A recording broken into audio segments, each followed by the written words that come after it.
شكرا يا ريس. بسم الله والصلاة والسلام على رسول الله. احنا مش عايزين فلوس يا ريس، مش عايزين من حد اي حاجة، عايزين نشوف اللي قتلونا وقتلوا ابنائنا يعدموا، عايزين محاكمة حقيقية يا ريس. مجلس الشعب ده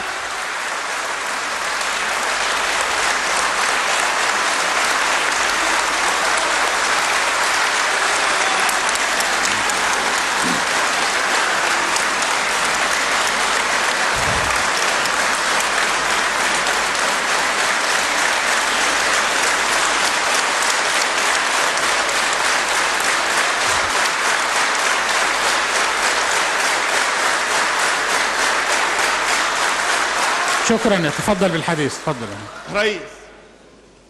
احنا بنخاطب الشعب المصري كله، بنخاطب كل الالوف وكل العقول.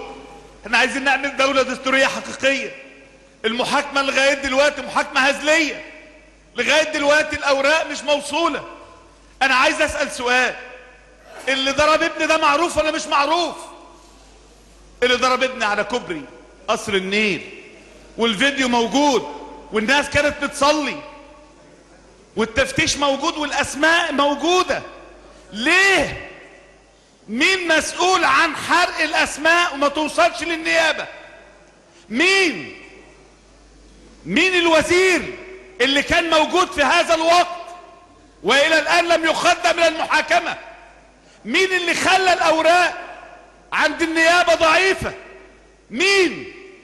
يا معالي الوزير، يا معالي الرئيس، الان يحاكم اللحظة دي في محاكمة هناك.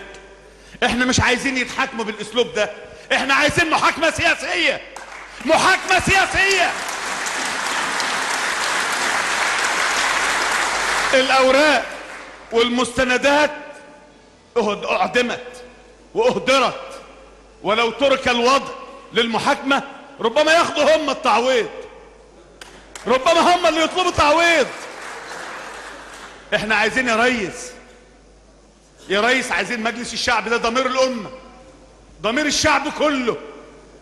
انا هحكي لك حاجة في عيد الصغير. اشتقت بعد صلاة الفجر وصلاة العيد لابن فوق في المنى، اشتقت ليه فحاولت اكلمه. تذكرت اخواننا واسر الشهداء لما يشتاقوا لاخوان لعيالهم يعملوا ايه؟ يعملوا ايه؟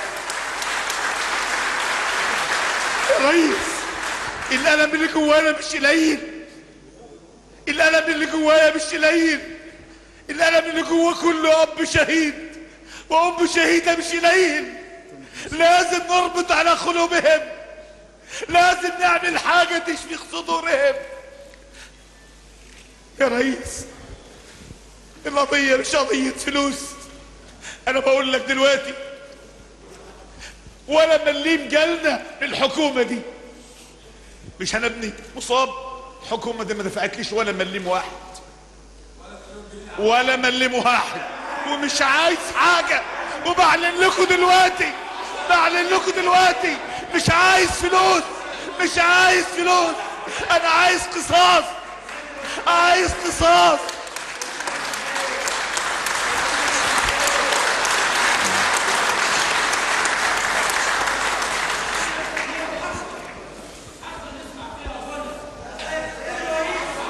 يا ريس، هل يسترفع يا ريس، انا هقول لك ماشي حاجه. ماشي. يا ريس، اسمعوا دكتور. يا ريس، اسمعوا. العلاج اللي موجود اللي بندعي ان ده علاج ما هوش علاج. انا جربت العلاج هنا وجربت العلاج في المانيا. انا عايز اقول لحضرتك، ابني لما سافر في طيارة ب9 كراسي لان كان ما يقدرش يتحرك. لما راح المانيا عالجوه قدر يقف على رجليه. لما راح لألمانيا راح بحاجة غلط بقدر ربنا، ان التأشيرة بتاعته حطوا صورة اخوه انس مكانه على التأشيرة. السفارة غلطت، اتقلبت الدنيا في ألمانيا لان واحد داخل السفارة بتأشيرة غلط. النتيجة ايه؟ وزير الصحة الألماني، وزير الداخلية الألماني، وزير الخارجية الألماني، الثلاثة سمحوا له بالدخول. لو كانت في مصر ما كانش دخل، ما كانش دخل. ومش يدخل وبس، وعالجوه على حسابهم، وعالجوه على حسابهم. انا مش بتكلم عن مصعب ده، انا بتكلم عن كل الشهداء وكل المصابين. انا مش ابو مصعب بس، انا ابو كل شهيد وابو كل مصاب. انا ابوه وانا اخوه وانا مسؤول عنه امام ربنا. وعاهدت الناس وعاهدت ربي ان لازم حقهم يجي. بقول للقاضي اللي هيحكموا النهارده والدفاع، بقول لهم اسمعونا، اسمعوا الشعب المصري. لو لم تأتي الحقوق بالقانون سيهدر القانون، ونحن لا نريد إهدار القانون، نحن نريد دولة دستورية. فنطلب أن مجلس الشعب بلجنة تقصي الحقائق تصدر أحكام سياسية، تصدر أحكام سياسية على هؤلاء. يا ريس، لغاية دلوقتي العيد بقى لنا سنة فين الحكم؟ بطء العدل ظلم، بطء العدل ظلم. ليه؟ ابن لغاية دلوقتي تتخيلوا، انا هقول بس قصته حتة صغيرة، مش عشانه، عشان المصابين اللي مش عارفين يسافروا، عشان يروح يتعالج على نفقة الدولة. وزير الصحة الأسبق أشرف حاتم قال لي هاتوا واحنا نقدم له علاج. لما شاف الألمان بيعالجوه نعالجه على نفقة الدولة. قدمت الطلب، قالوا له هاتوا نكشف عليه هنا ثم يسافر. نعم، اكشف عليه، اجيبه من ألمانيا عشان اكشف عليه هنا وصفروا ألمانيا تاني؟ مش عايز منك حاجة يا حكومة، ربنا اغنى منكم كلكم. ولما احرجه المجلس العسكري اصدر قرار وقال علاج مصعب على نفقة الدولة، على نفقة المجلس العسكري. ما دفعش مليم، المسؤول عن الصندوق ما دفعش مليم.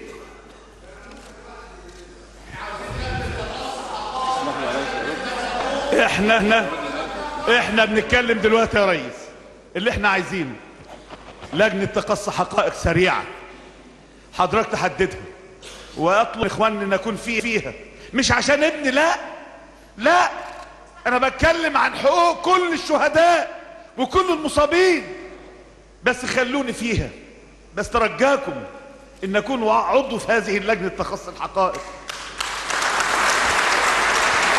مطلوب لجنة تقصي الحقائق تشمل التحقيق اللي موجود، تشمل الوضع اللي موجود كله، لان الى الان توجد اسماء لم تدرك في المحاكم.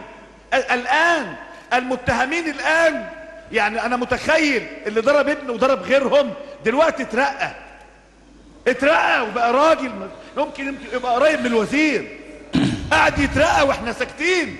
لو استمر هذا الوضع مفيش اصلاح لمصر. عشان نصلح مصر لازم دم الشهداء يرجع، لازم دم المصابين يرجع. لازم نحس بالكلام ده يا ريس. وبناء شكرا، اتفضل.